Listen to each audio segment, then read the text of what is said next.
اب صورتحال یہ تھی کہ وہ لنگور مجھ سے 30-40 قدم آگے تھا، اس لیے بعض اوقات وہ میری آنکھوں سے اوجھل ہو جاتا تھا۔ گھنے درختوں میں اسے ڈھونڈنا مشکل ہوتا جا رہا تھا، پھر پیچھے والوں کو کیوں کر دکھائی دیتا؟ سارے لوگ اسی شش و پنج میں تھے کہ میں اچانک سے تیز تیز چلنے لگتا ہوں، پھر رک جاتا ہوں۔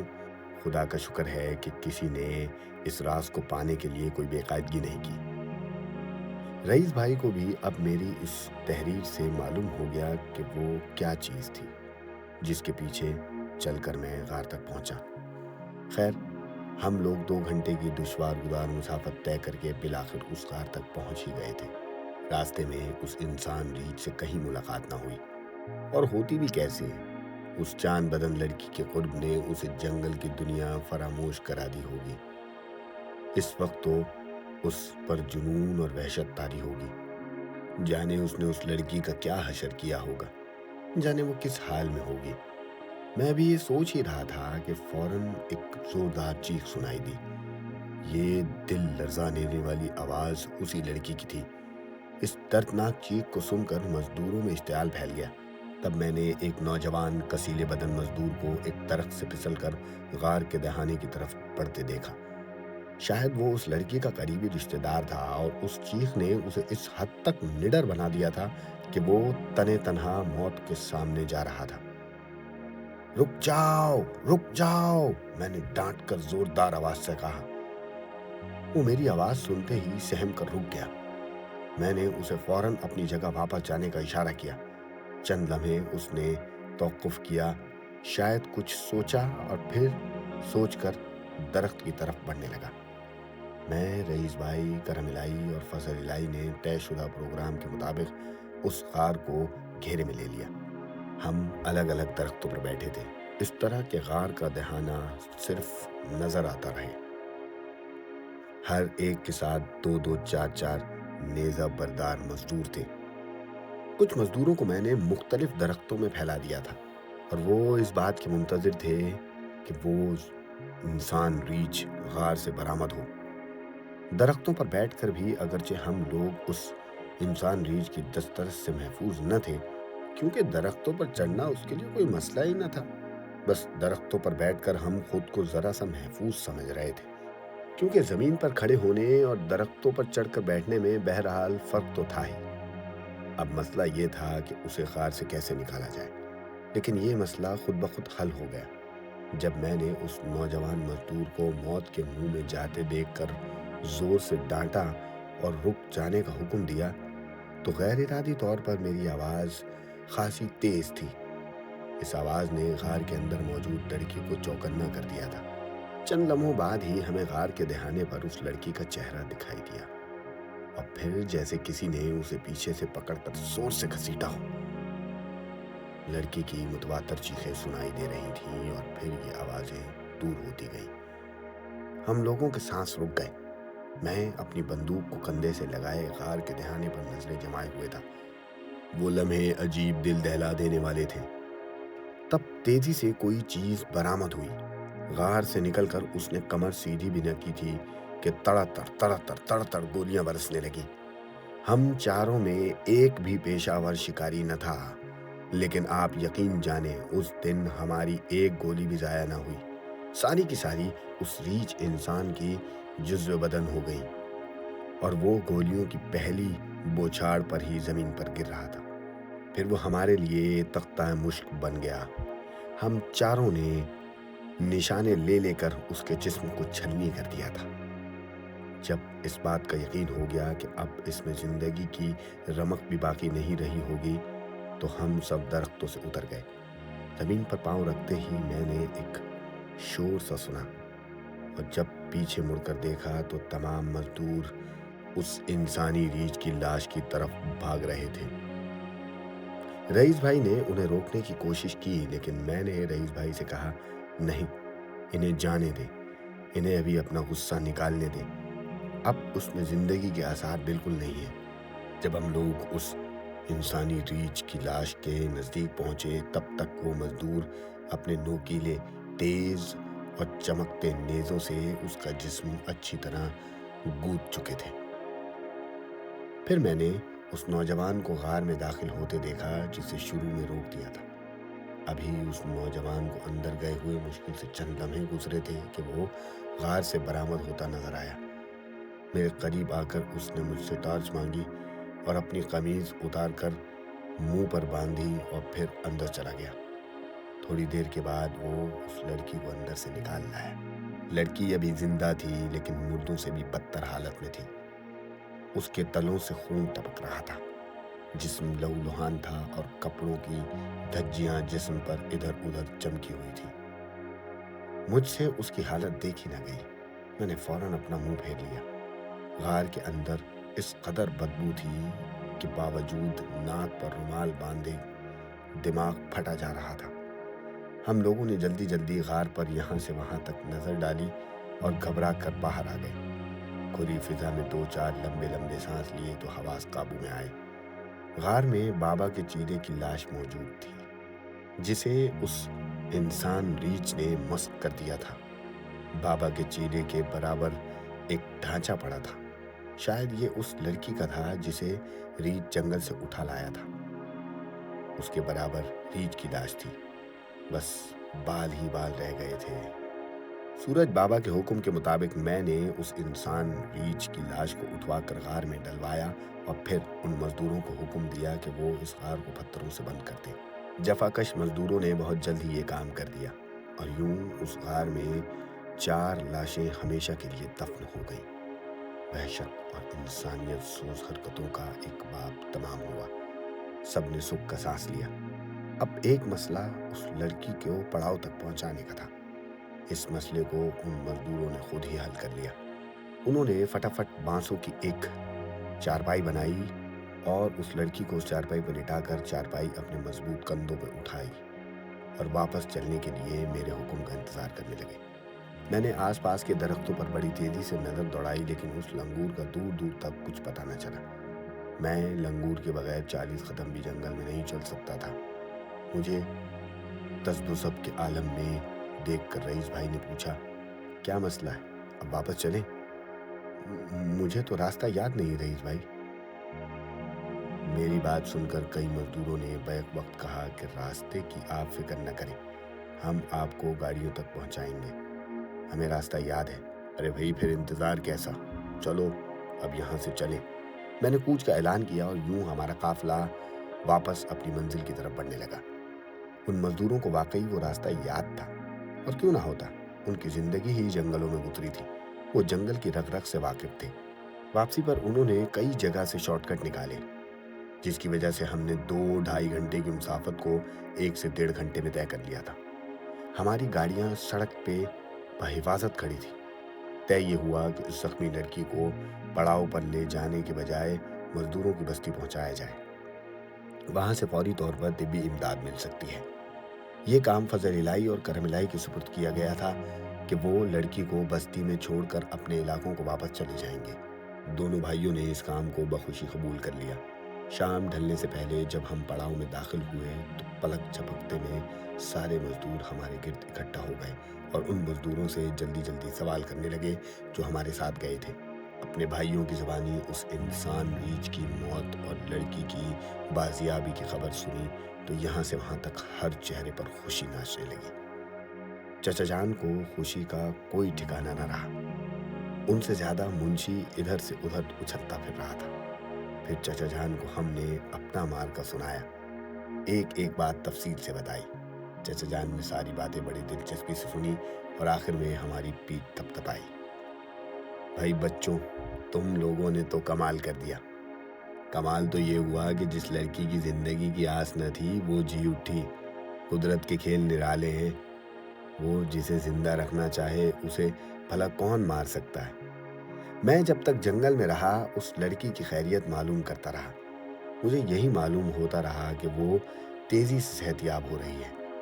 کسی نے یہ بھی بتایا کہ رات کو کوئی شخص پانی سے بھری ایک شیشی دے گیا تھا۔ وہ شخص کون تھا یہ کسی کو معلوم نہ تھا۔ بہرحال اس پانی نے زخموں پر مرہم کا کام کیا۔ کسی نامعلوم شخص کا ذکر سن کر میرے ذہن میں سورج بابا کا ہی خیال آیا۔